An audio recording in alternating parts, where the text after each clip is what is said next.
हमारी IMSME of India organisation ने, जो इंडिया की one of the only gold rated business industrial association है, यूनियन बजट के ऊपर एक बहुत अच्छा face to face interaction section रहा था। इस सेशन के अंदर हमने जो चीज़ें डिस्कस करी वो हम बाकी मेंबर्स के लिए और आप सभी के लिए प्रेजेंट करने जा रहे हैं। राजीव चावला जी जो चेयरमैन हैं, इन चीज़ों में पायनियर करते हैं, और मैं संगीत गुप्ता आपको इसके कुछ की पॉइंट्स जिन लोगों ने प्रोग्राम मिस का लाइव सेशन मिस किया होगा उनके लिए प्रेजेंट कर रहे हैं। आप इसमें से जो जो चीज़ें अपने लिए समझ सकें, देख सकें, उनको आप पिक कर सकते हैं। देखो, बजट की अगर बात करें तो थैंक्स टू व्हाट्सएप एंड जितने हमारे न्यूज़ टीवी चैनल्स हैं, बजट 21 तो हम सब ने सुना ही था थोड़ा बहुत। डिफरेंट लोगों की अपनी अपनी प्रतिक्रियाँ, आपको कैसा लगा, आपको कैसा लगा, ये सभी टीवी चैनल्स पे साथ साथ चल रहा होता है। बट फिर भी बहुत सी ऐसी चीज़ें होती हैं जो हम लोग या तो जल्दी से भूल जाते हैं या फिर हम मिस कर जाते हैं, या मीडिया वाले उनको ध्यान नहीं दे पाते। तो बजट अभी पास नहीं हुआ है। बजट का अभी व्यू रिव्यू, कमेटी रिपोर्ट्स वो चल रही हैं, बट इसी मार्च के अंदर पास हो जाने की फुल उम्मीद है। तो इस सेशन का हमारा जो मेन गोल था वो ये कि हम ये समझें कि हमने पिछले कुछ साल के बजट्स में क्या-क्या हुआ जो इस साल एप्लीकेबल होने जा रहा है, और इस साल के बजट में क्या है जो ख़ास है, कॉमन मैन के लिए क्या रेलेवेंस है उसे। तो हमारे इनकम टैक्स रेट्स कंपनीज़ के लिए तो one of the lowest in the world चल ही रहे हैं। यूएसए, कनाडा, ऑस्ट्रेलिया, आज से 5-7 साल पहले तक सभी कंट्रीज़ में जो टैक्स रेट्स होते थे 40, 50, 55% तक पहुँचते थे। तो धीरे-धीरे एक रेवोल्यूशन पूरे वर्ल्ड में आ रहा है। तो इंडिया भी उसी रेवोल्यूशन के अंदर फर्स्ट पंक्ति में है, बिकॉज़ हमारे यहाँ स्टार्टअप्स के लिए तो ज़ीरो टैक्स चल रहा है। मैन्युफैक्चरिंग कंपनीज़ जो नई सेटअप होती हैं उनके लिए सिर्फ 15% टैक्स चल रहा है, और सारी पुरानी तमाम कंपनीज़ जो खास तरह की कुछ डिडक्शंस नहीं लेती, तो उनके लिए सिर्फ 22% टैक्स चल रहा है। Make sense? Make sense? तो इससे कम क्या होगा भाई, फॉर टाइम बीइंग। तो it was again a relief. We as professionals, हमें लगा कि भाई गवर्नमेंट ने टैक्स में बहुत ज़्यादा कोई छेड़खानी नहीं करी, कुछ बढ़ाया नहीं, यही बहुत बड़ी बात कर दी। आप लोगों को ध्यान होगा कि जब हमारे 71 का वॉर हुआ, 62 का वॉर हुआ, 65 का वॉर हुआ, इन सब टाइम्स में नेशनल ट्रेजरी इतनी खाली हो जाती थी कि वॉर के बाद तो टैक्स बढ़ जाते थे। बचपन से सुनते हैं कि ऐसा भी टाइम आया जहाँ 70, 80, 90% तक का मार्जिनल टैक्स हो गया था। तो इस बार वैसा कुछ नहीं हुआ, it's good, nice. In fact cooperative societies पे तो टैक्स रेट कम हुआ। जिस तरह कंपनीज़ में 22% तक पहुँच गया, कोऑपरेटिव सोसाइटीज़ पे भी फ्लैट रेट 22% पे पहुँच गया। It was again a fantastic thing. और गवर्नमेंट के लेवल पे देखा जाए तो गवर्नमेंट के जो अपने खर्चे थे वो बढ़ते गए। 30 लाख करोड़ से खर्चा बढ़ के 34 लाख करोड़ पे पहुंच गया इस साल। It's very big thing. और हमारे इंडिविजुअल्स के जो टैक्सेस हैं, अगर बेस स्लैब लेके चलो, इन द ओल्ड रेजाइम, दो रेजाइम्स हो गई हैं, old rates and new rates.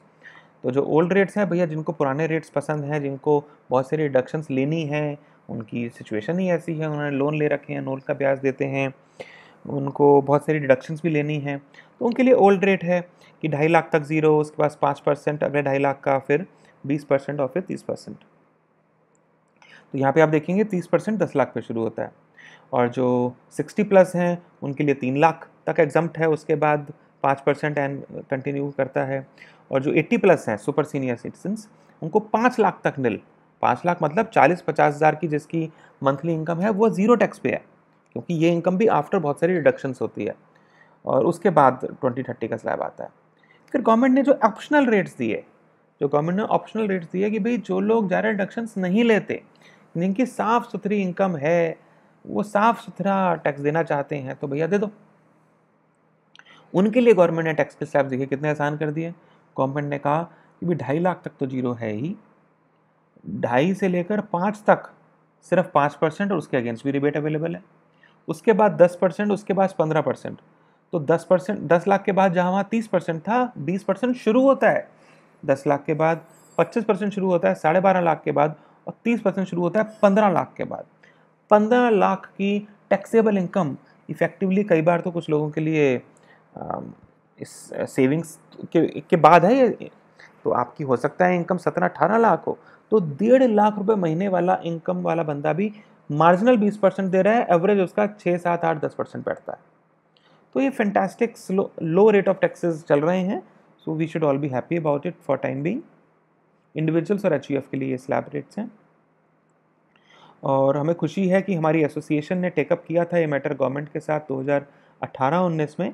तो जो PMO को हमने मेमोरेंडम भेजा था, तो उसी मेमोरेंडम के एक्सट्रैक्ट्स हैं आपके सामने, तो जो उसी के लगभग में गवर्नमेंट ने स्लैब्स को किया। And it's a fantastic feeling कि we were a part of the think tank जो गवर्नमेंट को आइडियाज़ देता है। So we are happy and thank you all the members for giving us regularly ideas which we take to the South Block, North Block where applicable, and the government does listen to all of you and it makes everybody happy. Friends, second important area जो पिछले साल ordinance में आया था, देखिए पिछले साल जब ये लॉ में चेंजेस आए उस वक्त ऑलमोस्ट इंडस्ट्री पहले रिसेशन में थी, उसके बाद कोरोना कोविड के लॉकडाउन शुरू हो गए, तो पिछले साल तो बजट पे डिस्कशन से नहीं हो पाए। तो इस बार अगर खास देखें तो ये सेक्शन 115 BAA और BAB जो ऑर्डिनेंस से आए उसमें गवर्नमेंट ने क्या किया। गवर्नमेंट ने क्या कहा कि भाई आपको हम 2 सेक्शन दे रहे हैं, जो एग्जिस्टिंग कंपनीज हैं वो सिर्फ 22% टैक्स दे दें और जो नई कंपनियां बनेंगी 2019 और 2023 के बीच में वो सिर्फ 15% टैक्स दे दें। और कुछ सरेंडर करना होगा कुछ इंसेंटिव्स को, और मैट भी नहीं लगेगा, मैट भी नहीं लगेगा। It is wow, thank you कि मैट की भी आदत ही पड़ गई थी। और जो लोग नहीं करना चाहते कि नहीं भैया ये कंसेशनल रेट से भी सस्ता पड़ रहा है मेरे को, उनकी इतने सारे कंसेशन हैं उनके पास, ठीक है, उनको फिर मैट देना होगा, वो भी सिर्फ 15%, जो अगेन लोएस्ट स्लैब के बराबर हो गया। और मैट आप जानते ही हैं रिफंडेबल होता है, एडजस्टेबल होता है अपने फ्यूचर वाली टैक्सेस के अगेंस्ट। तो थोड़ा डिटेल में विस्तार में कि भाई जो हमारे डेप्रिसिएशन, एडिशनल डेप्रिसिएशन कुछ सेक्शंस हैं, इनको हमें छोड़ना होगा। नॉर्मल MSMEs को यही मिलते हैं और 80 JJAA उन्हें मिल जाएगा, उसका नुकसान नहीं होगा। और set of and carry forward और डेप्रिसिएशन छोड़ना होगा और अनअब्जॉर्ब डेप्रिसिएशन का बेनिफिट छोड़ना होगा। तो इनको अगर हम छोड़ देते हैं तो हमको ड्यू डेट से पहले रिटर्न फाइल करनी होती है, ऑनलाइन अप्लाई करना होता है, फॉर्मेलिटी है छोटी सी हो जाता है। बाद में विड्रॉ नहीं कर सकते, बार बार ये नहीं कर सकते कि इस साल में लोअर रेट, अगले साल higher rate, lower rate, higher rate, वो नहीं पॉसिबल है। आप एक बार लोअर रेजाइम में आ गए तो भैया आप सस्ता वाला टैक्स दो और मजे करो। गवर्नमेंट धीरे धीरे फेज आउट कर देगी इस पुराने सिस्टम को, क्योंकि ज़्यादातर कंपनीज नए रेजाइम में धीरे धीरे शिफ्ट हो ही जाएंगी। और जो सेकंड सेक्शन आया सर 115 BAB, ये सेक्शन था नई कंपनीज के लिए कि मान लीजिए आप एक नई कंपनी इनकॉर्पोरेट करते हैं, नई डोमेस्टिक कंपनी, नई कंपनी आप क्रिएट करते हैं, गवर्नमेंट फ्रेश इंडस्ट्रियलाइजेशन की तरफ जोर दे रही है। तो इस सिचुएशन के अंदर आपको अगर मैन्युफैक्चरिंग या प्रोडक्शन में आप जाते हैं तो कंपनी कहती है ठीक है जी, आपको नॉर्मल प्रॉफिट होना चाहिए, एक्स्ट्रा ऑर्डिनरी प्रॉफिट में तो हम पकड़ लेंगे आपको, ट्रांसफर प्राइसिंग के नॉर्म्स वगैरह हम आपको पकड़ लेंगे, बट अगर आप रीजनेबल काम कर रहे हो तो गो एड भैया, आपको सिर्फ 15% टैक्स देना पड़ेगा। इसकी डिटेल्स आप अपने फ्रेंडली चार्टर्ड अकाउंटेंट से समझ सकते हैं और वो आपको बहुत अच्छा गाइड करेंगे। तो आपको हमेशा अपने चार्टर्ड अकाउंटेंट के साथ रेगुलरली मिलना चाहिए, उनसे डिस्कशन करनी चाहिए, और जो टैक्स में अच्छे अच्छे बेनिफिट्स आपको कहीं मिल सकते हैं तो उनको लेने की आप कोशिश कर सकते हैं लीगल तरीके से। टैक्स ऑडिट की लिमिट्स भी देखिए कितनी इजी करती जा रही है government. Again ease of doing business, कि भाई आप अगर कैश मोड में काम करते हैं तो आपकी टैक्स लिमिट 1 करोड़ ही है, टैक्स ऑडिट लिमिट। बट अगर आप 95% रेवेन्यू और एक्सपेंडिचर डिजिटल मोड से कर रहे हैं तो आप 10 करोड़ तक आपको टैक्स ऑडिट भी नहीं करवाना, 10 करोड़ तक आपको टैक्स ऑडिट नहीं करवाना। पिछले साल ये लिमिट 5 करोड़ थी, अब ये 10 करोड़ हो गई है। गवर्नमेंट डिजिटल मनी की तरफ जा रही है। तो गवर्नमेंट ने इसमें क्या बोला है कि अगर आप कोई बिजनेस कर रहे हैं और आपका सेल्स टर्नओवर या रिसिप्ट्स 1 करोड़ से ज़्यादा है, प्रोफेशनल का 50 लाख से ज़्यादा है, इन सिचुएशंस में नॉर्मल कोर्स में टैक्स ऑडिट होता है।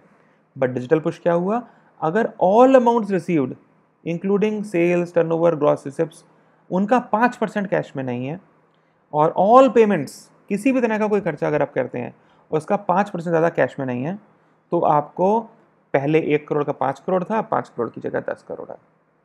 सो पेपर मनी नहीं, digital money yes, online payments yes. तो इनकम साइड पे तो ज़्यादातर OEMs याद रखिए, ज़्यादातर आपके B2B सप्लाईज अगर हैं तो आना डिजिटल ही होता है। बट क्या खर्चे आप डिजिटली कर रहे हैं? क्या आप बहुत ज़्यादा बैंक से कैश तो नहीं निकाल रहे? अगर नहीं निकाल रहे तो वेरी गुड, आप इस बेनिफिट को ज़रूर ले सकते हैं। Just talk to your accountant and see कि इस फाइनेंशियल ईयर में आपने टोटल कितना कैश निकाला है। अगर कम निकाला है, very good, you are lucky, calculate कर लीजिए। कहता है cash during the previous year does not exceed 5% of the said payment. पूरे साल की टोटल पेमेंट्स निकाल लो भाई, all payments for any kind of expenditure, उसमें से कैश उसका 5% होना चाहिए। लेटर से पूरे साल में आपका खर्चा है 1 करोड़, तो साल भर में 5 लाख से ज़्यादा कैश नहीं निकलना चाहिए। आपका पूरे साल में खर्चा है 10 करोड़, 9 करोड़, ओके, 10 करोड़ की सेल थी, 9 करोड़ का खर्चा है, तो 9 करोड़ का 10% हुआ 90 लाख, 5% हुआ 45 लाख। 45 लाख से ज़्यादा आपका कैश बैंक से विड्रॉ ही नहीं होना चाहिए और खर्चा नहीं होना चाहिए, तो आप सेफ हो जाएंगे। सो आजकल हमारे बहुत से ऐसे क्लाइंट्स हैं जो तो बैंक से अब तो महीनों महीनों में कभी कैश निकालते हैं, उन्हें जरूरत ही नहीं पड़ती, ऑलरेडी सब कुछ डिजिटल हो चुका है उनका। So again that was a good thing. Budget में इस बार एक और नई चीज़ आई थी जो थी स्टार्टअप्स। स्टार्टअप को तो बिल्कुल कहते हैं भैया बच्चा, छोटा सा बच्चा, तो छोटे से बच्चे के लिए भी गवर्नमेंट ने कहा 100 करोड़ तक के टर्नओवर वाले स्टार्टअप को भी हम स्टार्टअप मानेंगे। 100 करोड़ के टर्नओवर को भी हम स्टार्टअप मानेंगे, और आपको जो कुछ साल का टैक्स फ्री स्टेटस मिलना है, वो स्टेटस आप 10 साल में कभी भी ले सकते हो। जो 7 साल था, 3 कॉन्सिक्यूटिव ईयर्स आउट ऑफ 7, तो कहता है भैया आप 7 साल के अंदर यूज कर लो, कभी भी करो एंड एंजॉय करो इस बेनिफिट को। गवर्नमेंट का एक GEMS है, गवर्नमेंट ई मार्केट प्लेस। तो इस गवर्नमेंट ई मार्केट प्लेस के अंदर गवर्नमेंट ने इस बार बताया कि भाई लोगों, MSME 3.25 लाख करोड़ का माल मेरे को बेच चुकी हैं। Government bodies, government PSUs, government banks, government state, local और सेंट्रल गवर्नमेंट्स मिलाकर, आर्मी मिलिट्री मिलाकर 3.25 लाख करोड़ का माल MSMEs बेच चुकी हैं गवर्नमेंट के इस पोर्टल के थ्रू। तो आप भी इसमें इस ह्यूज केक का हिस्सा बनिए और अपने को GEM में रजिस्टर कराइए। आपकी एसोसिएशन आपको हेल्प कर सकती है इसमें, अगर आपको कोई भी हेल्प चाहिए। बाकी आप ऑनलाइन खुद भी कोशिश करें, आपको बहुत आसानी से काम हो जाएगा। रिफंड ऑफ GST, हम सब जानते हैं ऑलरेडी गवर्नमेंट GST का रिफंड तो देती है लोगों को। अब गवर्नमेंट ने इस साल और कहा है कि भाई हम लोग आपको इलेक्ट्रिसिटी के वैट को भी रिफंड करने की कोशिश करेंगे और पेट्रोल डीजल के लिए भी कुछ करेंगे। तो आप जानते हैं MEIS स्कीम, GATT USA के वजह से उसमें गवर्नमेंट को MEIS को हटाना पड़ा है, बिकॉज यूनाइटेड नेशंस की जो ट्रेड बॉडीज़ हैं उन्होंने इसके अगेंस्ट बोला कि नहीं नहीं इंडिया आप गलत कर रहे हो। तो गवर्नमेंट ने कहा ठीक है बेटा, मैं वो हटा रही हूँ, बट मैं अपने एक्सपोर्टर्स को बिजली के टैक्स, पेट्रोल डीजल के टैक्सेस को भी रिफंड देने का कोई सोल्यूशन निकाल लूँगी। तो ये लीगली अलाउड है। तो बहुत सी नई नई चीज़ें हुई जो हमारे लॉज में हुई। एक बहुत इंटरेस्टिंग चीज़ थी जो फैक्टरिंग ऑफ इनवॉइसेस कहलाता है। ऑलरेडी 500 करोड़ से ऊपर की कंपनीज के लिए तो कंपलसरी किया जा चुका है। अगर आप में से कोई 500 करोड़ से ऊपर की कंपनी है तो ज़रूर कॉन्टैक्ट कीजिए आपके बैंकर्स को या किसी एप्रोप्रिएट NBFC को जो फैक्टरिंग में इन्वॉल्व रहती है। और आप अगर MSME हैं और आपका कस्टमर 500 करोड़ से ऊपर है, उसे भी कहिए कि भैया आप ट्रेड्स के अंदर अपने को रजिस्टर कराइए। तो MSMEs जहाँ पर बायर सेलर दोनों इस पर रजिस्टर हो जाते हैं, तो ऐप बेस्ड फाइनेंसिंग जो हमारी गवर्नमेंट का बजट स्पीच का पैरा 98 था, उसने क्या बोला कि app based invoice financing for the loan products is being launched and आपको डिलेड पेमेंट से बच जाएंगे, कैश फ्लोज आपका बेटर हो जाएगा। तो बस आपने ऐप से फ़ोटो खींची इनवॉइस की, उसका ई वे बिल नंबर डाला, ई इनवॉइस नंबर डाला और आपको बिडिंग होगी भैया, रिवर्स बिडिंग होगी। रिवर्स बिडिंग क्या होती है?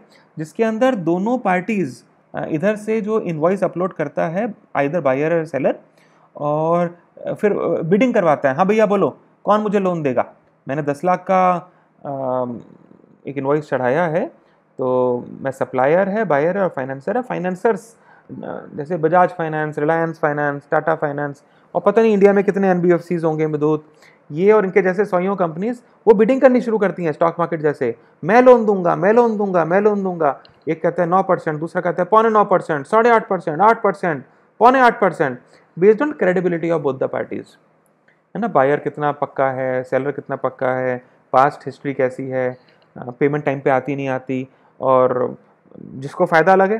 तो तीनों को जहाँ डन लगे वहाँ पे आपने ओके मारा, ठीक है, तो MSME जो रिसीवर ऑफ मनी है उसने कहा डन, इतने पे डिस्काउंटिंग कर दो। लेटर से मैंने कहा 6.5% पे डन।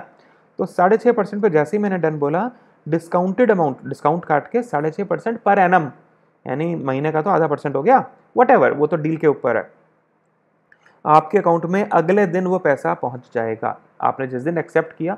तो ऐप बेस्ड फाइनेंस पे हम पहुंच रहे हैं। देखो क्या दुनिया होती जा रही है, क्या दुनिया होती जा रही है। प्रैक्टिकली अनसिक्योर्ड लोन है ये, कुछ गिरवी नहीं रखा, कुछ नहीं, और पूरे इंडिया में बैठे हुए NBFC कहेंगे मैं पैसे दूंगा, मैं पैसे दूंगा, फैंटास्टिक। और वो पैसे अपने आप ले लेगा जो कॉर्पोरेट बायर है उससे बाद में जब भी ड्यू डेट आएगी। सो वर्किंग कैपिटल को सिंप्लीफाई कर रही है गवर्नमेंट, और ये आप कैश साइकिल शॉर्ट होंगी, वर्किंग कैपिटल बिना कोलेटरल के आपको 24 घंटे से लेकर 72 घंटे में पैसे मिल जाएंगे। बहुत ही फैंटास्टिक न्यू मेथड है। आप एसोसिएशन ऑफिस में पता कर सकते हैं परमिंदर जी से, राजीव चावला जी से, एंड एसोसिएशन के कुछ मेंबर्स भी हैं जो फैक्टरिंग ऑर्गेनाइजेशन से जुड़े हुए हैं, तो आप उनसे उनका एक्सपीरियंस ले सकते हैं कि उन्हें इससे कैसे फ़ायदा हुआ और वो इसको कैसे बेनिफिट ले रहे हैं। फ्रेंड्स, क्वाज़ाई इक्विटी ये भी एक स्कीम है, पैरा 98 ऑफ बजट स्पीच में बात आई इसकी। इसके अंदर हमारी एसोसिएशन इन्वॉल्व रही है, हमने मिलके इस स्कीम को बनवाया है। इसमें आपको सिडबी के थ्रू इक्विटी मिलेगी जो है तो डेट, रिफंडेबल डेट, और उसको बाकी बैंक्स को इक्विटी ट्रीट करना होगा लोन देने पर्पसेस के लिए। It will be quasi equity और फुल्ली गारंटीड होगी वो। तो हमारा जो MSME है उसकी जो लोन टेकिंग पावर है वो बढ़ जाती है, उसकी ग्रोथ करने में उसको आसानी होती है। तो गवर्नमेंट ने इस बजट में एक्सपोर्ट मार्केट के लिए, स्मॉल कंपनीज के लिए भी 1000 करोड़ का एक और फंड दिया है कि तुम्हारी मार्केटिंग में तुम्हें मदद करूं भाई। कस्टम्स ड्यूटी की कई एग्जम्पशंस को हटाया गया है ताकि डंपिंग इंडिया में और रिड्यूस हो सके और हम लोग और बेटर एक्सपोर्टर्स भी बन सकें और अपने चीप इंपोर्ट्स की जगह हम अपने इंडिया में अपना माल अच्छे से बेच सकें। ये तो थी अच्छी अच्छी बातें, बट आप यहाँ देख रहे होंगे थम्स डाउन। बजट में एक नेगेटिव पॉइंट भी है जो हम लोगों को एज प्रोफेशनल्स, एज इंडस्ट्री हमें बहुत दुख दिया, बड़ा तकलीफ़ हुआ कि भाई ESI EPF की लेट डिपॉजिट जिसमें हम रिलीफ सोच के चल रहे थे, उसमें और स्ट्रिक्ट लॉ को कर दिया गया कि अगर एक दिन भी डिले हो जाता है, 15 अगस्त छुट्टी होती है सर इंडिपेंडेंस डे की, अगर 14 अगस्त को पे करना था, नहीं पे कर पाए और 15 अगस्त छुट्टी है, तो भाई अब 16 अगस्त को पे करोगे। तो गवर्नमेंट कहती है 16 अगस्त को पे तो कर दिया, बट मान लो आपका जो पे आउट है लेटर से 20 लाख का पे आउट है आपका ESI और EPF का, तो भाई वो 20 लाख तो डिसअलाउ हो गया, या उसमें से जो एम्प्लॉय शेयर है वो तो फुल्ली डिसअलाउ हो ही गया। तो ये बड़ा एक नुकसान वाला काम हो गया। और उस मान लीजिए 10 लाख डिसअलाउ होता है तो 10 लाख का ऊपर लेटर से ऑन एवरेज आप 25-25 लाख में आते हैं, तो 2.5 लाख रुपए की पेनल्टी इफेक्टिवली इनकम टैक्स आपको लग गया 2.5 लाख का उस एक दिन की गलती से। और वो गलती ज़रूरी नहीं है वो गलती जानबूझ के की गई हो, इंटरनेट नहीं चल रहा, पोर्टल नहीं चल रहा, बैंक की साइट नहीं चल रही, अकाउंटेंट को बीमारी हो गई, अकाउंटेंट CDO से फिसल गया, मालिक के अकाउंट में एक चेक बाउंस हो गया, कोई भी रीज़न हो सकता है। तो बहुत दुख होता है, बहुत दुख होता है कि इस तरह के लॉज पे एम्प्लॉयर्स की बात सुनी नहीं जा रही। आप सभी लोगों से रिक्वेस्ट है कि अपनी अपनी बात को प्राइम मिनिस्टर ऑफिस तक पहुंचाएं, मिनिस्ट्री ऑफ फाइनेंस तक पहुंचाएं। हो सकता है कोई आपकी बात सुन ले, तो आपको अपना साइड रिप्रेजेंट करना चाहिए, then government would take its call. Friends, clause 8 के अंदर गवर्नमेंट ने बोला कि भाई हम चेंज कर रहे हैं सेक्शन 36 को, क्लैरिफाई कर रहे हैं कि भैया 43B में तो कभी अप्लाई करेगा ही नहीं, ना कभी किया ना कभी करेगा। तो ड्यू हम कुछ नहीं देने वाले आपको 43B के अगेंस्ट इस केस में। तो एक कंपनी को 22 से लेकर 42% तक देना पड़ सकता है, इवन एक दिन डिले होने से। तो इससे तो बेटर है भैया 7-8 तारीख को ही, 10 तारीख को ही पे कर दो, आखिरी दिन का झंझट ही मत करो। बहुत बड़ा रिस्क है, कुछ नहीं बचेगा, बहुत बड़ा नुकसान हो जाएगा। तो एक दूसरी क्लॉज 9th क्लॉज है, उसके अंदर भी इन्होंने लिखा provisions shall not apply and shall be deemed never to have been applied. बहुत टफ बोल दिया इन्होंने। तो अनफेयर है, बट क्या करते हैं, लॉ ऑफ द लैंड है, you have to follow the law. कुछ टिप्स हैं कुछ मेंबर्स को कि 80JJAA इसका बेनिफिट अगर आप नहीं लेते हैं तो आप ज़रूर लें। इसके ऊपर आप हमारा एक और वीडियो है वो ज़रूर देखिएगा। तो 80JJAA बहुत अच्छा कानून का हिस्सा है। ये भी इसी गवर्नमेंट ने पिछले कुछ सालों में लाया है कि जैसे आप मशीन खरीदते हो तो आपको 30%, 25%, 15% एज़ पर लॉ डेप्रिसिएशन मिलती है, एडिशनल डेप्रिसिएशन मिलती है कुछ केसेस में ओल्ड स्कीम में। गवर्नमेंट कहती है भैया वर्कर्स को ले तो मैं आपको 1 करोड़ की वेजेस दोगे तो मैं 1,30,00,000 का आपको रिडक्शन दूंगी subject to some terms and conditions, और अगले 2 सालों में भी और रिडक्शंस दूंगी अगर कंडीशंस प्रेस्क्राइब फॉलो की जाती हैं। टीडीएस ऑन ट्रांसपोर्टर्स, फ्रेंड्स आप में से कुछ लोग हो सकता है सोचते हो कि ट्रांसपोर्टर पर टीडीएस नहीं लगता, बट ये सच नहीं है। अगर उसके ट्रक 10 से ज़्यादा हैं तो टीडीएस होता है। प्लीज़ इस चीज़ को ज़रूर हमेशा चेक करिएगा। इनवॉइसेस पहले डिजिटली साइन नहीं होते थे, मैनुअली साइन होते थे। Currently digital signature is allowed and recommended. इसके कई फ़ायदे हैं, कभी कोई गलती नहीं होगी, रूल 46 की प्रॉपर कंप्लायंस होगी, डिजिटल सिग्नेचर की तरफ आगे बढ़िए। डिविडेंड टैक्स, ये भी एक इम्पॉर्टेंट चीज़ है जो पिछले 1-2 सालों में हुआ। आप में से कुछ लोगों को शायद ना पता हो कि अब डिविडेंड्स, पहले कंपनी 20% फ्लैट टैक्स काट ही लेती थी, अप्रॉक्सीमेटली। काट क्या लेती थी, कंपनी को अपनी पॉकेट से देना होता था। तो 100 रुपये की डिविडेंड के अंदर से 20 रुपये देकर वो 80 रुपये ही आपको बांटती थी। तो चाहे आप रिटायर्ड आदमी थे, चाहे हाउसवाइफ थे, चाहे स्टूडेंट थे, आपको तो अपने डिविडेंड पे टैक्स देना ही पड़ता था, वो 20%। गवर्नमेंट ने कहा भैया now as per your slab, अगर आप 0 के स्लैब में आते हो तो आपका टैक्स 0 हो जाएगा, आप 5 के स्लैब में आते हो तो आपका टैक्स 5 रह जाएगा, आप 10, 15 या 20 के स्लैब में आते हो तो आपका टैक्स भी 10, 15 या 20 हो जाएगा। वो आप अपने इनकम टैक्स रिटर्न में अपने आप देंगे।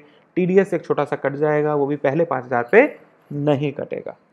तो ये एक अच्छा चीज़ हो गया डिविडेंड टैक्स।